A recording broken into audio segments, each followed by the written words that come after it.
안녕하세요. 차트 박입니다. 오늘은 차트에 선을 그어 보도록 하겠습니다. HTS 오른쪽에 보시면 도구들이 모여 있습니다.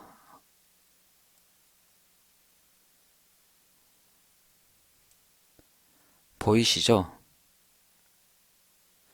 HTS 바탕화면에 마우스를 클릭하시면 차트 툴바라고 이렇게 체크가 되어 있습니다. 이 차트 툴바 보이기를 체크를 해지를 하시면 툴바가 사라졌죠? 다시 오른쪽 마우스 클릭하셔서 차트 툴바 보이기를 클릭을 하시면 이렇게 다시 나타났습니다. 여기 보시면 대각선 모양이 있죠. 이 대각선 모양을 클릭을 해서 차트에 선을 그어 보도록 하겠습니다. 왼쪽에서 오른쪽으로 이렇게 선을 그을 수가 있고요.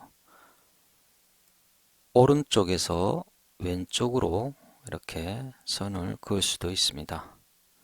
그리고 이렇게 경사지게 그을 수도 있고요.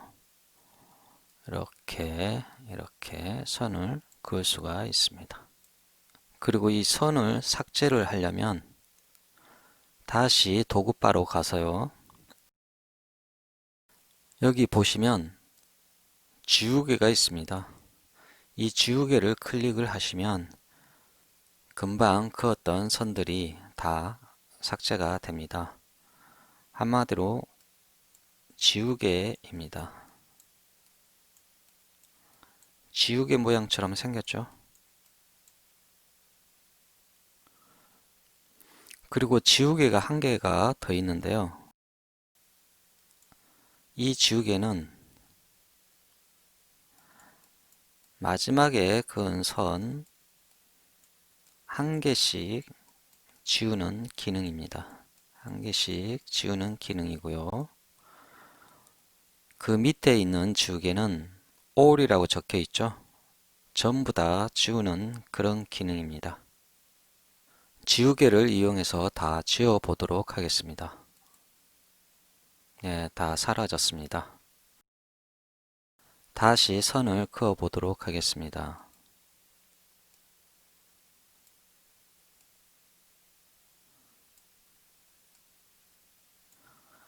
이번에는 하나씩 지워 보도록 하겠습니다. 네, 위쪽에 있는 지우개를 클릭을 하니까 하나씩 선들이 지워지죠. 그럼 이번에는 차트에다가 선을 그어 보도록 하겠습니다.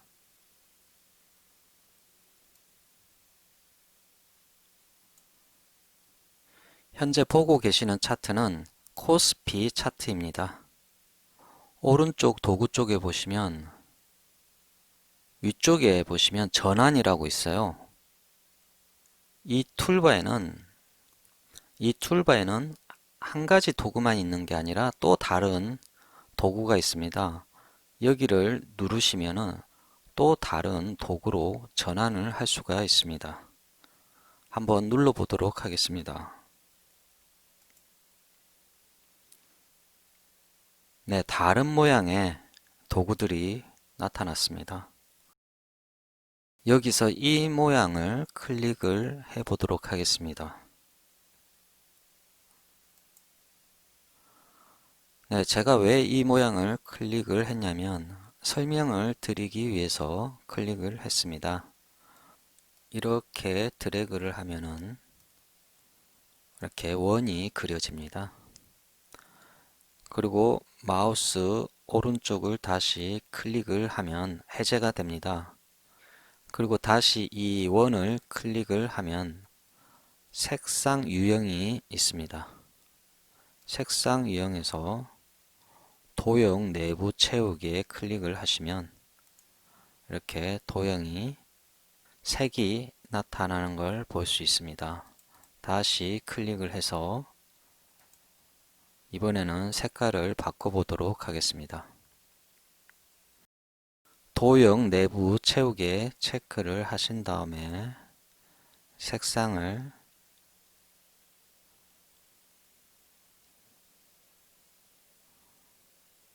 노란색으로 한번 바꿔보도록 하겠습니다.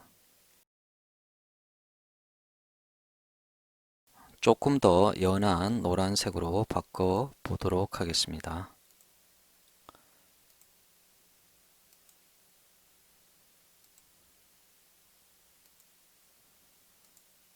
네, 괜찮네요. 그리고 이 원을 클릭을 해서 이렇게 움직일 수도 있습니다. 물론 이것도 삭제를 하실 때는 지우개를 누르시면 삭제가 됩니다. 모두 삭제를 하시려면은 All 지우개를 누르셔야 되고요. 이거 도형 하나만 삭제를 하기 위해서는 위에 지우개 하나만 이렇게 누르시면 됩니다. 다시 원을 클릭을 해서요. 이렇게 도형을 그리신 후에 마우스 오른쪽을 클릭을 하셔야 이렇게 마우스 포인트로 돌아옵니다. 위의 고점과 그 다음 고점을 이렇게 선으로 이어 봤습니다.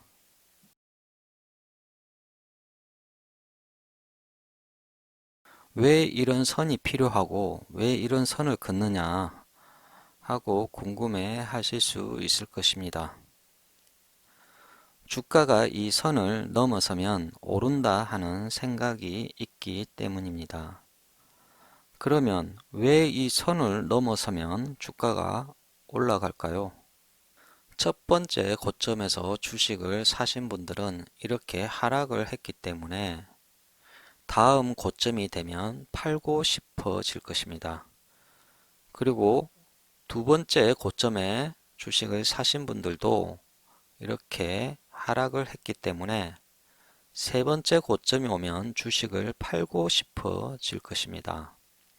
여기에 주식을 산 사람들을 전부 본전을 해주고도 올라간다는 뜻은 그만큼 주가가 강하다라고 이렇게 해석을 할 수가 있습니다. 이 지점에서 주식을 사기 위해서 이러한 선을 긋는 것입니다. 그리고 이 선 이름이 있는데요. 이 선을 추세선이라고 합니다. 위쪽에 이렇게 긋는 선은 저항선이라고 하고요. 아래쪽에 이렇게 선을 긋는 것은 지지선이라고 합니다. 위쪽에 긋는 선은 저항선이라고 하고요. 아래쪽에 긋는 선은 지지선이라고 합니다. 위쪽에 오면 저항을 받는다 해서 저항선이라고 하고요.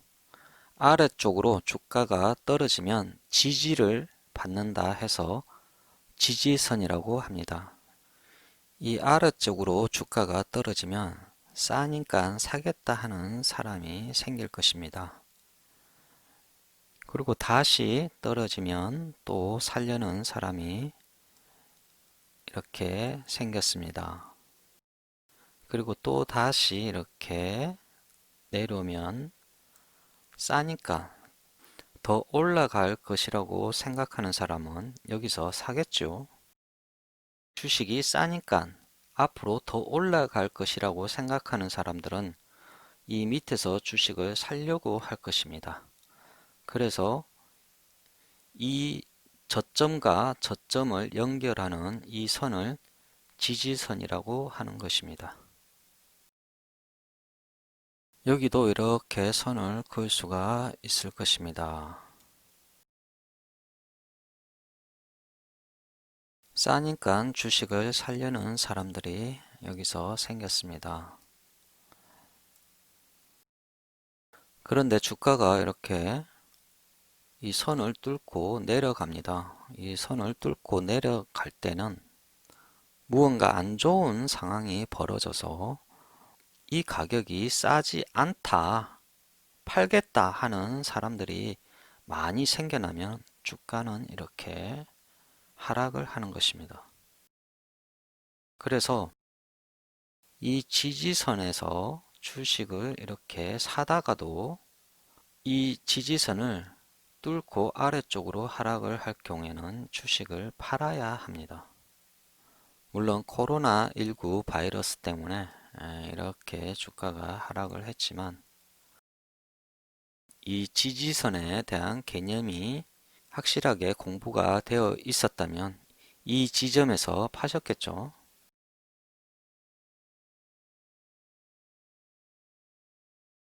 그리고 주가가 이렇게 내려가면은 또 싸다고 생각하는 사람은 여기서 매수를 할 것입니다.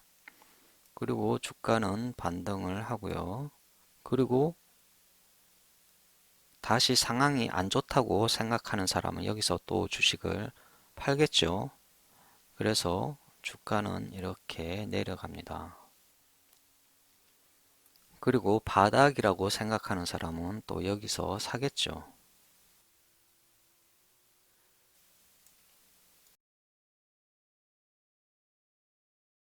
그렇지만 여기서도 심리적인 선이 이렇게 나올 수가 있겠죠. 이렇게. 이 심리적인 선을 돌파하는 이 지점이 매수 시점이라고 볼 수가 있습니다.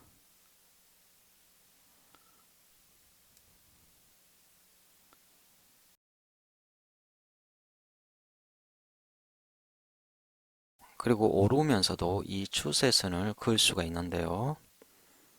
저점과 저점을 연결하는 이 선을 그을 수가 있습니다.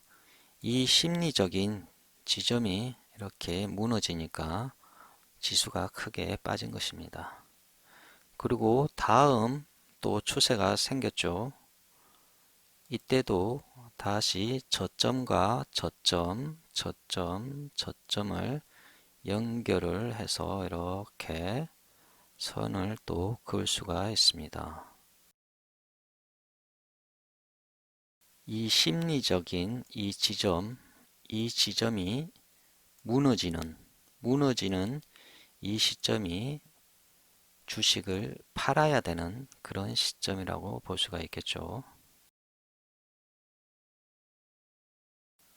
그리고 차트를 조금 더 길게 한번 보도록 하겠습니다.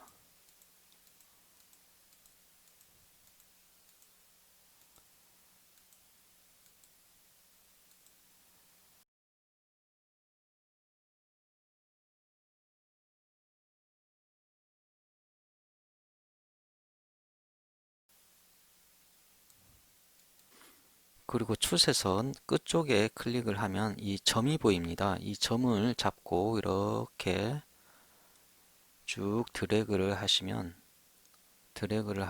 이렇게 선을 옮길 수가 있습니다. 여기서도 이렇게 선을 그을 수가 있겠죠. 그리고 이 선을 오른쪽과 왼쪽을 연장을 하고 싶으면 이 선에 마우스를 대고 더블 클릭을 하시면 좌측으로 확장해 체크를 해 주시고요. 우측으로 확장해 체크를 해 주시면 됩니다. 확인을 누르시면 되겠죠. 네, 이렇게 추세선이 연장이 되었습니다.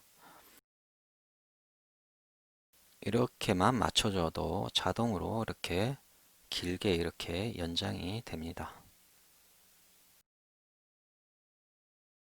오늘은 추세선에 관해 공부를 해 보았습니다. 위쪽은 저항선이라고 했고요. 아래쪽은 지지선이라고 했죠. 우리 주린이 여러분들도 차트에 선을 그어 보면서 자신의 종목은 어떻게 움직이고 있는지 한번 확인을 해 보시기 바라겠습니다. 이상으로 차트 박이었습니다. 감사합니다.